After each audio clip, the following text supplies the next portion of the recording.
This is Pet Life Radio. Let's talk pets.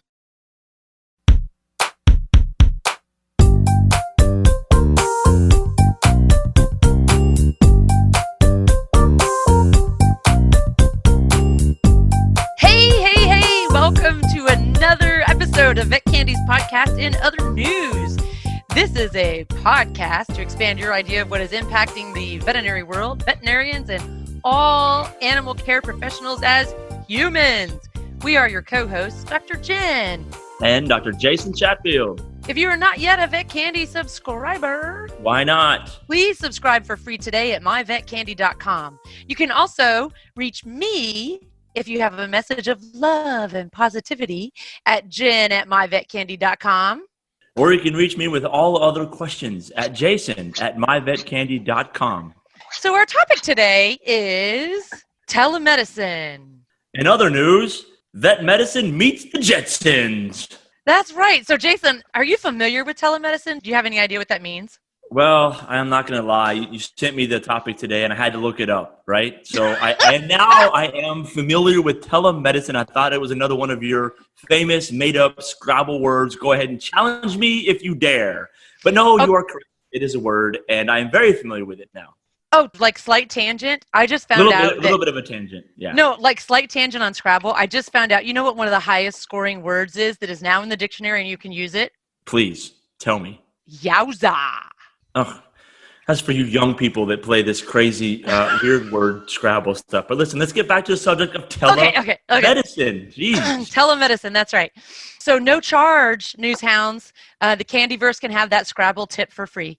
So telemedicine. So you've just heard of it. Have you ever done it? Well, of course, because I think telemedicine really is a big umbrella term that talks about. I mean, if your client calls you and you tell them what to do over the phone, is that considered telemedicine? What if they send you a picture of something? Is that considered? It does say tele. Yeah. Telephone, telemedicine. Doesn't it count? What? I think so. So I just want to be kind of into the new century here. So yes, I believe I'm going to say I'm progressive. Oh, look at you throwing out the labels right off the bat, not even 5 minutes into the podcast. Okay, well, luckily, because, Jason, you did kind of struggle with that definition, and I don't really have one. I didn't give you a definition. I just gave you examples. All the way there are around. Experts out there. That's right. There's experts, and we like to bring them into the Candyverse, and we have one today. So, Newshounds, we are going to welcome in Dr. Aaron Smiley. Super jealous that he gets to be Dr. Smiley. Every day. Yeah, no, he is actually currently the president of the Indiana Veterinary Medical Association. What's up? And he is a chief of staff, which we translate to Big Bomb Diggity, for VetCor, and he oversees 2 different practices. So if there's a guy who's going to know about something as crazy as telemedicine, I'm going to say it's Dr. Smiley. So welcome, Dr. Smiley. Thanks for joining us. Thank you, and I love that new title of Big Bomb Diggity. That will be repeated. You can fit it on your cards. Yeah, stick it on your email signature. Can you use that on Scrabble? No. I don't think. All right. Each individually you can, but that's not one word. Yeah. Fair enough. Good point, I don't think bomb diggity is, I think that's urban slang or something, so I don't think it'll count. But Yowza will crush it. Yeah. So anyway, welcome in today. Can you, first of all, you live in Indiana. Yes. Correct. I do. Unless I would hope so with that introduction. I would hope you Yeah. No, I do. I'm a Hoosier through and through. Are you really? Oh, I grew up in Illinois, but then I migrated over to the great Hoosier state. And yeah, I'm very happy Hoosier. Yeah, you're talking our language right now because we're big basketball fans. We love us some Indiana Hoosiers. There you go. That's right.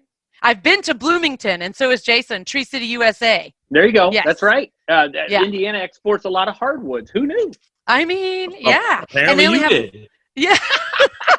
They only have one Mexican food restaurant there. That's right. Look, I'm from Texas. Those are landmarks for me. I hear you. So how did you find yourself where you are today as a chief of staff for VetCor? Did you work in other practice before? Where'd you graduate from? So I graduated from the University of Illinois, and then I thought I was going to do equine medicine for the rest of my life. So I did equine medicine for a while. Yeah. And then there was a recession that happened, and equine medicine, kind of got, so I matriculated into small animal medicine and found myself, yada, yada, yada, as they say, the kids say, in central Indiana, and then had the chance to manage these 2 practices for VetCor. Oh, fantastic. So have you been to Fort Wayne, Indiana? Oh, yes. Beautiful. The fort. Yes. So shout out to my friends there. I gave a lecture there last year. I'd never been there before and really found it wonderful. Oh, yeah. Very, very nice. Quality Midwestern people. Right? Yeah, had some Salt of the earth walleye people. for supper. Oh, absolutely. Yeah, it was fabulous. Jason, have you been to Fort Wayne, Indiana? I have been to Fort Wayne, Indiana. I don't remember anything about it, but I'm going to get us off this tangent. And maybe I could tell a conference into somebody at Fort Wayne. I don't know where we're going with this, right? Oh, yeah. So tell us, so now we know a little bit about you and where you come from. Yeah. What the heck is telemedicine? Oh, geez, it's just what Jason said. So I always say veterinary telemedicine, 140 years going strong.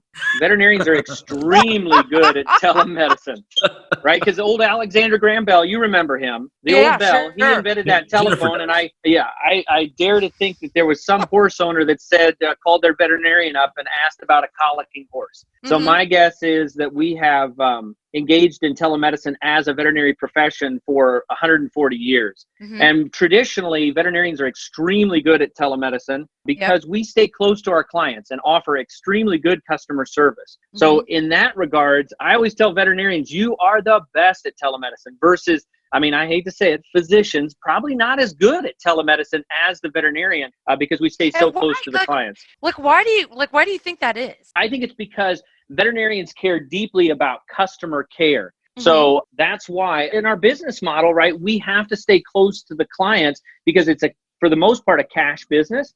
So the veterinarian, if you call up your physician's office and say, hey, I want to talk to Dr. Smith about this tickle in my throat, good luck getting on the phone with a physician. But if you call up and say, hey, my dog has a tickle in its throat and I'd like to talk to the doctor, odds are by the end of the day, you're going to be on the phone with a veterinarian. And it's that tradition. That's true. That's right. So it's that tradition of customer service that has enabled veterinarians to be so good at telemedicine. You know what? And that's such a fantastic description that I think that, Jason, I think we can overlook his shot at our age by asking if we remember Alexander Graham Bell. He was actually just talking to you. Oh, what's up? No, that was his nephew. That wasn't Alexander. No, he's since passed. Alexander has since passed. But Dr. Smiley, you bring up a really good point, and we have always done that as veterinarians. And is that always a good thing? And how can this new kind of new age definition and new age situation with telemedicine sort of help that? I know I'm asking a pretty vague question here, but it's great for customer service, but maybe it isn't always great for the small business portion of the or the medicine. Yeah. Okay. So 2 different questions. You guys are you're on it. Dadgummit, you're on it. So to Jason's point, I think you nailed it. Dadgummit out of Indiana. As a true Midwesterner, I say dadgummit, right? To Jason's point, absolutely. Super good for our patients. Super good for the medicine. I mean, right? So you think about what goes bad in medicine, be it human or veterinary. Well, when you get the client and the patient further away from the medical professional, that's a bad thing. That's always a bad thing. So if we can keep the client and the patient close to the medical professional, we have better outcomes. So in that regards, telemedicine is brilliant. Small business wise, and sometimes as veterinarians, and I'm the most guilty, we struggle to think we're not worth it. And we kind of hang our heads and we shuffle our feet and we say, oh, they don't want to pay us for this because it's just my medical information. But what I remind veterinarians is you're worth it. # you're worth it. It's your time. It's your time. Well, and not just your time, because I know that the McDonald's worker time is no more valuable than mine because God loves her just like he loves me. What is different is I have very specific training on how to make that animal better. Oh, it's like on the movie Taken. Hello. I have a very specific set of skills. That's it. You got it. That's right. So you're worth it. It's me and Jason Bourne. Okay. I thought nothing different. That's awesome. That's awesome. But you know what? That's true. The only thing that none of us can make more of is time. That's it. is That's time it. and expertise. And so here's my question. So Jason got to the standard of care, and I there's probably every veterinarian would agree, because if we're getting real-time updates once or twice a day from someone who's staring at the creature, yeah, we can adapt our therapy regimen or intervene sooner than we would have otherwise, et cetera. It's not like, here, go home, take 2 Tylenol and call me in the morning, right? Right. And so, but the question becomes, how legal is it? Ooh, How legal is it? So it depends on your state. And what I remind veterinarians is, you are in charge, and don't do telemedicine any differently than you're currently doing it. So step 1, do a telemedicine inventory and come to the realization that you offer telemedicine. Now, mentally, once you're at that place as a clinician, now what you say is, oh, I'm going to continue my high standard of care in my telemedicine. Don't change. Don't change. You are offering excellent telemedicine that's gotten you thus far and kept you out of legal trouble. So please, please do the same thing. Now, I would also say that the telemedicine on platforms designed for telemedicine is so much safer. So much safer. Oh, heavens, yes. Now, think about this. If I can, as a doctor, see the lesion instead of taking the owner's interpretation, that's a lot better. Because Mrs. Smith says, Dr. Smiley, it's an emergency. And I said, what's happening? My dog's shaking. Oh, your dog's having a seizure. Yes. Well, we know as veterinarians, everybody just needs to hang tight, let that seizure resolve. I mean, almost all of those will come out of it. And then let's address the underlying concerns if there are any. So the owner, don't run red lights. Don't run red lights, right? But owners, God loves them, and it's not their fault. They're just not trained as a medical professional. So when we use videos, and I do almost all of my telemedicine in an asynchronous fashion. These are texts and videos. It's not like what you guys are doing with me right now. We're all sitting on a fun Zoom call so we can see each other's backgrounds and know what's going on. That's synchronous telemedicine, and that's what physicians do, because that's the only way that they get reimbursed from third party. That is not the constraint of veterinary medicine. Right. So as we exist in the midst of this pandemic, sometimes veterinarians get caught up and say, oh, Dr. Smiley, I don't know how I'm going to do this post-pandemic because this is going to eat through my schedule. I don't have time. I say, you're right. It has to be asynchronous. It has to be text and videos, not live chat. And the owner doesn't want to do live chat. You don't do the live chat. No. And you know what? I didn't get that. Okay. Yeah, cool. I think that's interesting. And you know what? So when you make the reference to the difference between veterinary medicine, telehealth issues, and like kind of where we are in that evolution and where human physicians are. So I had a family member he had a post-surgical skin graft, and it was healing. Right. And that takes a long time, and we were doing post-op care and all of this. And those things can look pretty gnarly. And even when they're looking good, they can look gnarly. So when I said to the resident and the surgeon, why don't I just take a picture, because you guys are at least an hour drive away and you don't have time. Right. Why don't I just text you a photo? It was like silent on the other end of the line. And then I heard like a little bit of discussion, low level voices. And then I heard, wallow. Right, exactly. The courtroom wallow. And then I heard, well, yeah, that'd be great. Correct. Correct. So there's a couple things to be said with it. It's that intuitive, and it's important for your listeners to know that in the midst of this pandemic, we now have an audience for telemedicine. It's not just the extremely well-educated. Right. So Jennifer knows to ask her surgeon this, right? She goes, well, I'm a brilliant veterinarian. I know what's going on. By the way, Dr. Smiley, hold my on. favorite. I'm going to stop this right now. Hold on. I love it. How did you know that she wakes up every morning and looks in the mirror and says that exact sentence? I could hear it in her voice. I could hear it in her voice. It's brilliant. It rings through. It resonance. That's resonance, my friend. All right. I didn't mean to interrupt you, but you got extra powers there knowing what she says. All right, carry on with your story. All right. So what we have found now in the pandemic is that the citizen, right, the client now knows to expect telemedicine.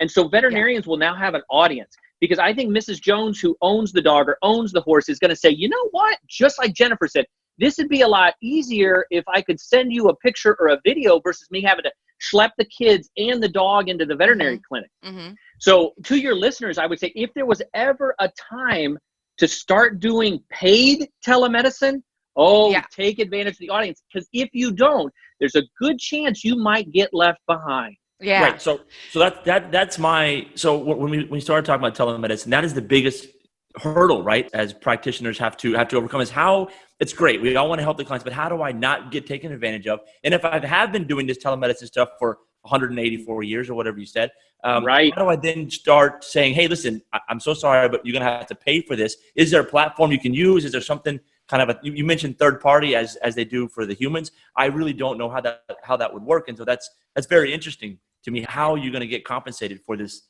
fantastic wealth and knowledge that Jennifer has? So, oh yeah. Do you send an invoice, or, I always have extra words, right? So I'm talking to him and maybe it's 10 minutes. Is that different than if it's more involved, it takes me 30 minutes? How do you square that? All right, let's hit two questions. The first one, the platforms that are specifically made for telemedicine make charging very, very easy.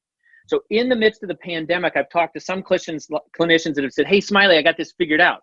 I'm using Zoom, and then I charge through I'm charging through my software, and it's a little clunky, but we're getting through. I give them a big 2 thumbs up. Great job, doctor. Okay. Now, that probably won't be sustainable post-pandemic when our caseload starts to come back up. Yeah. So my recommendation is find a platform right now that will work into your workflow post-pandemic. I would recommend not patching it. And I say, well, why are you trying to do all these patches? Oh, Smiley, I don't want to pay extra money. No subscriptions for me. I'm a frugal veterinarian. I said, you might be penny wise. You might be penny wise and dollar dumb. Okay, so Dr. Smiley, yes. You do realize that the phrase... Hold on.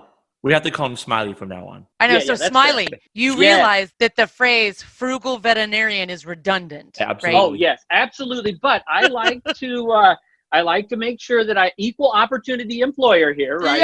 In case some of your listeners may not know that they're frugal veterinarians, I just want to help them out. Yep. Right. So I would encourage people to not be penny wise and dollar dumb. Spend the money, research the platforms, and start paying for a subscription that allows you to easily collect from your clients. Now, the second part of that question, how do you transition? Oh, in the pandemic, very easy to transition, right? Because people don't want to be exposed to other people. This is a once-in-a-lifetime bizarro world. Even before the pandemic, did people in general want to be exposed to other people? I'm very gregarious, so yeah, I like to be exposed to other people. Do you just find people saying, please, please, please, get close to me, breathe in my face? Jennifer, I'm a hugger. Jennifer, I'm a hugger. I hate to admit it. I'm a hugger. Jason's not. He doesn't leave the basement because he doesn't want to have to encounter other people. No, that's okay. That's okay. Teach his own. Teach his own. It takes everyone. Okay, so that's the first thing. I would recommend finding a platform that is set up to do telemedicine today so you are ready post-pandemic. Second one, how do you transition clients? I think you need to continue to offer some form of free telemedicine. And we do that with our reception desk and with our nurses. So I have the platform that I use is Medici, and it allows me to have a free, so I don't have to pay for a subscription for my nurses and my technicians, and I can loop up to 7 other professionals into a conversation. So my nurses have one login, and they're called the Devonshire Triage Team. So the clients can interact with them and get refills or ask questions. Now, when the nurses, just like if somebody were to call on the phone and say, hey, Snoopy needs a refill because that itching is back. Well, when was the last time we diagnosed it? 3 years ago. Sounds like you might need to talk to a doctor. So now the nurse can very easily loop in the doctor. But I think it's important to offer your clients free telemedicine on these platforms. So make sure you find a platform that allows that. So telemedicine includes the paraprofessionals, right? Like the support staff also. That's right. And all the laws are exactly the same as what you're doing today. So you wouldn't let your nurse diagnose or prescribe over the telephone. No. Right. So no matter, regardless, whether you're sending a carrier pigeon or you're using an app on your phone, that nurse or technician can still not diagnose or prescribe. Okay, Listen, that makes sense. Only someone from Indiana would reference a carrier pigeon as if it's contemporary way of communication here. Hey, we have a dominant Amish population in north central Indiana, right? There you go. I mean, the veterinarians are very ingenious people. That's now you true. just make me feel bad. I appreciate that. All right, great. Fantastic. Appreciate that, Smiley. Okay, so there's this thing that I know you're familiar with, Smiley, and I know you probably have had this question, so I'm just going to ask it because I feel like you called them our listeners earlier, but our listeners have a name. They're news hounds. Oh, news hounds. Okay. News and hounds. they live in I'll the write that down. candyverse. Yes. And it exists in a candyverse. Yeah. The news hounds are concerned, I know they are, Yeah. about this VCPR, the they veterinary, should be. what is it? Veterinary client patient relationship. I've heard of this. Yes, I'm sure you have, Yeah. because how do we square the need for a valid VCPR and whatever that is Yes. with telemedicine? Oh, so I always keep doing what you're doing. So the VCPR, Okay. what that says right now, it goes state to state. Your news hounds probably saw that the FDA loosened up federal enforcement of the VCPR. Oh, now wait a second. I have a question about that, because to me, that muddied the water for a lot of people, because a lot of people have said the same thing to me, because, I watch a lot of Law and Order. And so, people come to me for legal questions because of that, right? I can recite most of the episodes. Yeah. So the feds do not regulate my privilege to practice. You got it. The state does. So That's right. FDA is interesting. And the only thing FDA does for me is approve prescription drugs and labeling, right? And feed additive directives. And feed So additives. Okay. Right. So if you're if you're writing scripts for antibiotics for a flock of chickens, they will also regulate that. Right. Okay. And so when they said that, and people blew my phone up with texts and stuff about and I'm like, well, this doesn't really do anything for you unless you're treating honeybees, commercial chickens, a dairy, you got it, or whatever. Correct. And so because my state still doesn't have, a significant black and white prohibition or criteria under which, et cetera, I'm still stuck with whatever my state says, right? Correct. And I would say that it's a conversation in veterinary medicine we need to have, but do not tell your news hounds, don't feel stuck, because we have so much opportunity in the clients and the VCPRs that we already established. So I think we're up to 2,000 paid telemedicine cases, and those are all with VCPR compliant. So all those are people that I have relationships with. So have you seen them in person already? You bet. Everything is VCPR compliant. Okay. I don't do any telemedicine without a VCPR. Okay, so and that's how we establish that is in person, right? Right. That's the good question I had. So you recommend, and probably safest for everybody, to just forget all the muddied waters and just make sure you have an in-person VCPR, and then kind of go forward from there. And would you recommend once a year they at least come by and say hi, or are you good to go? Depends on your state. Depends state to state. Like in Illinois, I'm pretty sure they have a defined amount of time. In Indiana, it's more gray. So you need to reach out. AVMA has got an excellent resource of a spreadsheet of each different state's rules. So you need to find out what those are. And what's interesting is they do vary greatly, because like in Florida, the VCPR establishment is clearly defined. You've got to do an exam. And then they further define, because attorneys, right? Everything is defined. And so they define that exam as getting a temperature, body weight, I think pulse and respiration, and wait for it, a sculpting the chest. Wow. That's defined in Florida? They define that as determined. I believe. VCPR? Nothing so vague as seeing the animal in a professional capacity? No, because you could do that over the interweb. Of course, and that would fix a lot of problems, because they make it vague so then someone else can decide, but it seems like But then you have to make an allowance for herd health, because I may treat a herd of cattle because I did physicals on a representative 1 or 2, or I diagnose it in 1. I don't even need to see anybody else, and I know everyone's got the parasite, so you have to make some allowance for commercial, not even commercial livestock, just livestock in general, herds, flocks, whatever you call pigs. I don't know. I think I go herd. Herd. Okay. Anyway, so that's interesting. So we're going to take a quick break. On the other side of this, because Dr. Jason and we got to pay some bills, even in the candyverse. And so we're going to, on the other side of this break, we are going to find out about Dr. Smiley's craziest telehealth case, and maybe his favorite also. And those could be the same. I don't know. Yeah, we'll see you guys on the other side. Stay with us.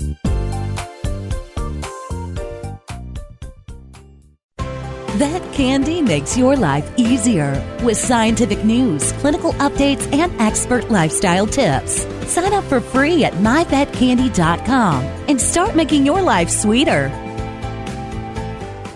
Oh, sure, it's all fun and games until someone ends up in a cone. That's right, we're animals. Deal with it. Pet Life Radio. Let's talk pets.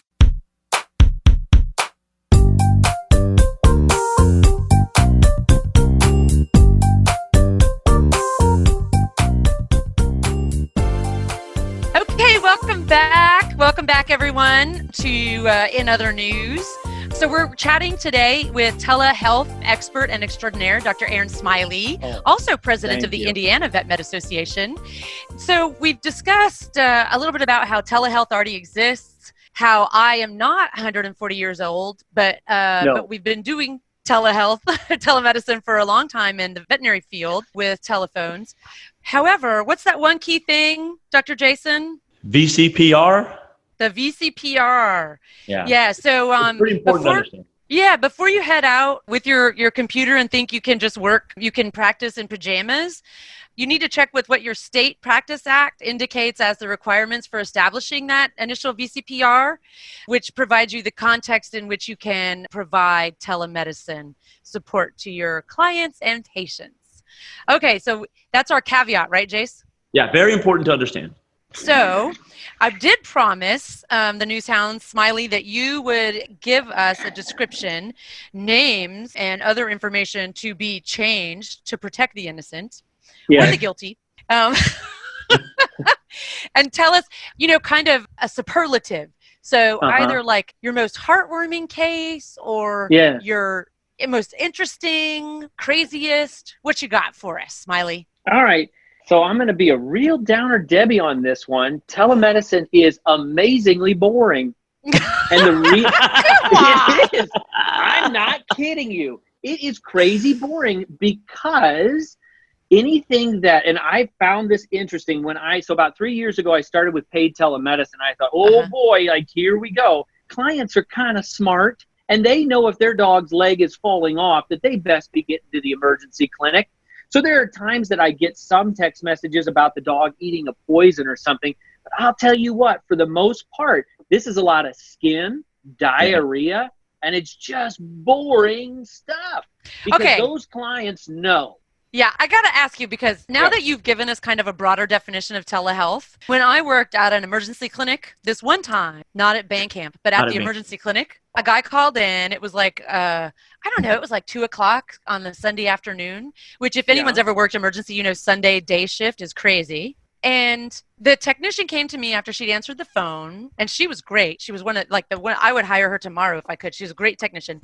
And she says, "Hey doc, there's a guy on the phone and he's asking how to tell if his cat is alive." And I'm not laughing at that's a terrible situation, but that's pretty funny. But what happens, right? Yeah. And I was feeling a little punchy, a little snarky, as our friend Dr. Jill Lopez would say.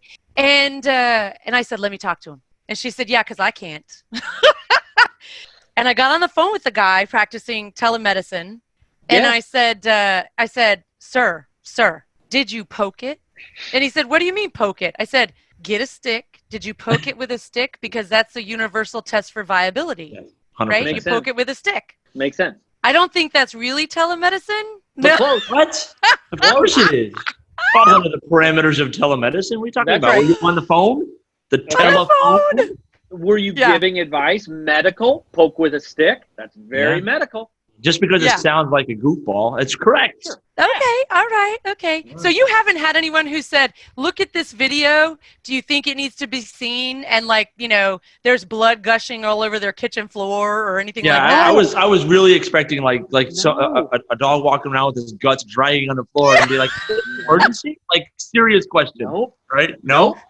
And isn't that fascinating? And I think I would have had a different answer 3 years ago when I started this. I would have said, "Oh, I'm going to get the blood and guts." But clients are smart, and they know that if the dog's guts are hanging on the floor, that they best get someplace. If that's less than ideal. Yes, if it's time sensitive, the owners are not going to do asynchronous text messaging. And the platform that I use, it says right in the banner, "We'll respond within 2 hours." Well, they see that and they're like, oh, if my dog's leg is falling off, I probably need intervention before 2 hours. Oh, but you know what? That's good to know. I was just, we didn't even think about that. Like, what is the expectation for time to response? So what is fascinating in asynchronous telemedicine is it's the same. Okay, wait, pause, interruption. Please pardon the interruption. You keep saying that asynchronous telemedicine, and we've run over it a few times. So I Googled back up for a second. You did? I did. No, not really. Sorry. I should have Googled it. And maybe newshounds have already Googled it, but can you explain what that means? Asynchronous telemedicine. What is the async? Yep. So the difference is between the humans, how the physicians get reimbursed. So physicians are required to have synchronous telemedicine, which means I'm going to sit in front of a screen, the patient's going to sit in front of the screen, and we're going to have an in real-time exchange. Veterinary medicine does not have that regulation because it's a cash business. Now, the physician could bill the patient directly, right? The physician could pay, but typically it's a third party on the human side. Well, with veterinary medicine, it's almost all cash. So we can do asynchronous. You mean the owner pays the vet instead of insurance paying the doctor? Okay. Excellent clarification. Yep, that's right. And so in that regard, the expectation from the client is the same expectation that you have when you're sending your sister or your daughter a text message. So you send the text message. Now, if your daughter doesn't or your sister doesn't get right back to you or your mom, you don't think, oh, gosh, mom, there's something wrong with mom. No, you think, well, she's doing something else. Now, if it's 3 days and she doesn't text you back, you go, oh, gosh, what's the matter with mom? So the client's expectation is that same type of asynchronous that culturally we expect with the text message. Okay, that makes sense. Okay, so now back to what you were letting us know when you first started with the asynchronous telemedicine, paid asynchronous telemedicine. So, I forget. Lord knows. What was I? I think you were just telling us about what you had the clients see that banner that says 2 hours to respond. Yeah. So when you're looking at platforms to be able to integrate paid telemedicine, make sure that they are very explicit in how they let the client know expectations of cost, expectations of response time, and that whole, I think that exchange is important so that the client isn't confused as far as what the engagement's going to be. The other thing a lot of clinicians will ask is they'll say, yeah, how do you bill, Smiley? When do you determine how to charge this owner? Is it per text message? Is it per time? They'll say, my lawyer charges me per time. So what we've established in our clinic, and it's not necessarily right or wrong, is we do it per problem. And we base that off of how we bill in the exam room. If Mrs. Jones comes in and she has a cushion-oid dog, that appointment's going to take longer versus a healthy 3-year-old dog that's in for an annual check. She doesn't necessarily get charged different. So we do it per problem. Per problem. So that makes a lot of sense. Yeah. That makes Jason. Does that make sense to you, Jason? No, it makes sense to me. It's like a contractor, right? I'm gonna build this room and charge this much, and if I take a long time, that's my problem. If I don't, that's your problem, right? So, but it's a very objective way to do it because I'm sure that you have a chart or some sort of precedent set for each one if they have a question. So Okay. All right. So we are coming to the end of our time with Smiley. Oh, no. Although I'm sad for it because he makes me very smiley. Yes. Oh, that's good. Mission accomplished. Mission accomplished. Yes, I love it. Yeah. Okay. So are you game for playing a game? Oh, heavens, yes. I was born for games. I also want to, I want to let newshounds know that he's Midwestern. He's not 80 years old. Yeah. Okay. It's not old. That was fair. That was fair, Smiley. You did call her 184 years old. So that was fair. Okay. And he's funny. not 80 fair years and old. Funny. Fair That's and funny. That's right. Okay. So we're going to play a little game here where we are going to ask Smiley because he said he's a true Midwesterner, born and bred. We are going to ask him what some of these classic Midwestern terms mean. Here we go. And he can also ask us. Okay, so we're going to ask him or he's going to ask us or what? Which one? Both. Both? Oh. Yeah, you got one, Jason? Are you ready already? I have a couple. Okay, why don't you go? We'll start with an easy one, I think. Okay. All right. If I'm at the park and I want to go to the bubbler, where am I going? If I'm running around. Water fountain. Oh my! You don't really say that, do you? No, I don't. That's not part of my. But you've heard it, right? Oh heavens, yeah. That's so funny. Hey, Mark, I gotta go to the bubbler. I've never even heard. I do not use that, but I have heard that one. I think you do in a secret life. Zero question. We should put that on a poll. If the News Hounds vote, does he actually say that? I bet overwhelmingly yes. All right, here's a true story. My staff made me a mug with all the goofy Midwestern things that I say. So now I have a thermos that they decoupaged with the goofy things I say. Wow. At least you got a staff that can decoupage. I don't even know what that means. I got to Google that. You got a decoupage. That's when you like, it's arts and crafts. Arts and crafts. Mm-hmm. Bubbler. Right. Bubbler. Yes. Okay. So what, you got one you want to ask us, Smiley? Okay. Heavens to Betsy. Where we use a sentence where you would say heavens to Betsy. Oh, I'm ready. Okay. Ready? And I'm going to combine it with a British term from our recent podcast with Lulu Peddle. Okay. Yeah. Heavens to Betsy. It's brass monkeys outside this morning. Okay. I'm going to say yes. I don't know. Really good. I love it.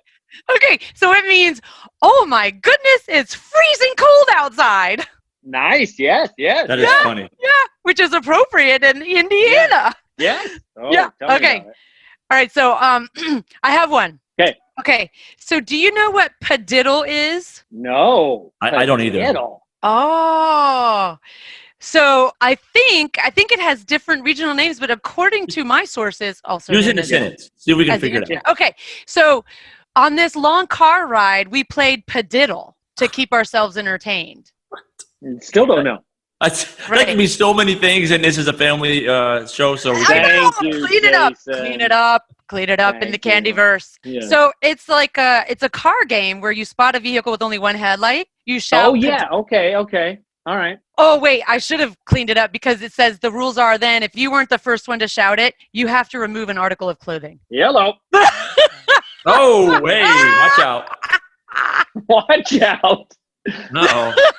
Oh my God. Heavens, no, I'm not playing that game. Heavens to Betsy.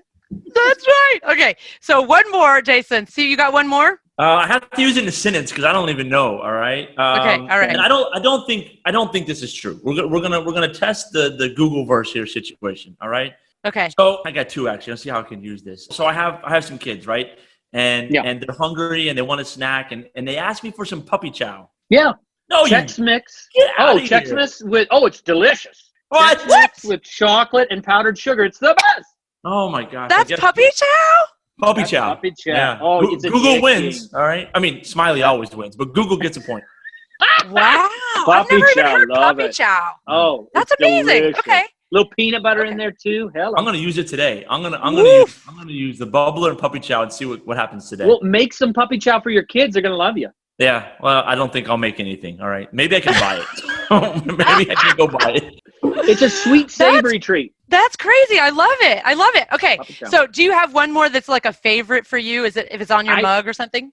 Gall dang it. Gall dang it. That's a funny. I don't know where the gall comes from. We know what it represents, but that's pretty funny. I don't know. Is that like slightly more frustrated than gosh darn it? That would be slightly more without any swears. Right. So you haven't got to swears yet. You're on the scale. That's right before swears. Yeah. That's right. So you're getting So that's one that I use quite a bit. Okay. Well, gall darn it, Smiley. This has just been a wonderful podcast. Heavens to Betsy. I'm so glad that you came on. Oh, me too. Thank you so much. It's very kind of you guys. I had tons of fun, and I hope all the news hounds found it somewhat informational and everybody stays safe during the pandemic. Yeah, this has been fantastic. So if you were caught up in the pandemic or after the pandemic or before the pandemic, consider adding paid telemedicine to enhance your standard of care. Check with your state to make sure your Veterinary Practice Act allows for it, and as most especially if there are criteria for establishing that initial VCPR, it'll be great. And then lastly, manage your clients' expectations about response times for when you or your veterinary technician will get back to them from a text message or an email or something like this. Okay. Yep. All right. Wonderful. Thank you so much. Tell the folks at the Indiana VMA we said, hey. Yep. We'll do it.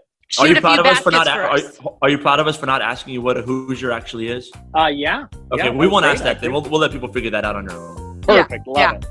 And in fact, you know what, Newshound? Somebody email us what a Hoosier is, And if you do it first, we'll send you some vet candy swag. Nice. Woo, yeah. Again, am I allowed to do this or not? Am I No. Also? You're out. Out. Anyway, email me at jen@myvetcandy.com. Or most likely me at jason@myvetcandy.com. Tell us the definition of a Hoosier. What is it? We'll send you some vet candy swag. And we will see you guys next time on the next episode of In Other News. Let's Talk Pets, every week on demand, only on PetLifeRadio.com.